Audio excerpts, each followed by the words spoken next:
ব্যাপার হলো আজকে পোলট্রির মাংসটা দেখা যাক কেমন রান্না হচ্ছে। আর আজকে একটু ঠান্ডাটা করছে, রোদ্র উঠেছে একদম ঝাঁকাস। তো ব্যাপার হলো আমরা এখন যাচ্ছি কোথায় বুঝতে পারছো, বললাম আমি যে মাংস রান্না হবে আজকে, তার জন্য আমরা যাচ্ছি মাংস রান্না করার জন্য।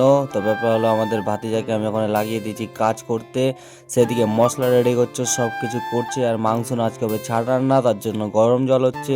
আর ভাতিজা এদিকে মশলাটা সব রেডি করছে, আমাদের ছাড়টা জলের মধ্যে ভিজিয়ে দিলাম। আর সব থেকে বড় কথা আজকে কী ব্যাপার হলো কি বলতো, ছাড়টা সব রেডি করার পরে ব্যাপার হলো আমরা আজকে বিনা তেলে রান্না করবো, যেটা পোলট্রির যে চামড়া থেকে যে তেলটা বেরোয় সেটা দিয়ে রান্না হবে। তার জন্য আমি কোনো কিছু দেইনি, শুধু পেঁয়াজ টমেটো আর রসুন দিয়ে সুন্দর করে আমরা দিয়ে দিয়েছি। দেওয়ার পর আমরা সুন্দর করে নাড়তে চালু করে দিয়েছি। টমেটোর যে রসটা আছে ওটা দিয়ে টমেটোর দেওয়ার কারণ হলো যে টমেটোর রসটা যদি বেরোয় তাহলে কড়াইয়ের মধ্যে লাগবে না, ঠিক আছে, মানে আর কি পুরো ব্যাপারটা হয় না, ওটা হবে না।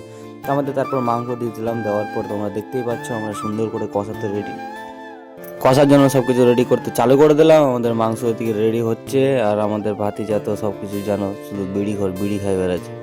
এদিকে লবণ আর হলুদ দেওয়ার পর মাংসটা আবার কষাতে চালু করে দিলাম, সুন্দর করে কষা হচ্ছে দেখতেই পাচ্ছ। তারপর হালকা করে জল দিলাম, কারণ আলুগুলো সিদ্ধ হতে হবে, মাংস চামড়াতে একটুতে হয়ে যায় সিদ্ধ। তো তার মধ্যে আমাদেরকে একদম কষা রেডি মাংস, তোমরা দেখতে পাচ্ছ কি লাগছে দেখতে, একদম ঝাকাস। তারপর আমাদের মাংস উঠিয়ে নিলাম টিফিনে করে।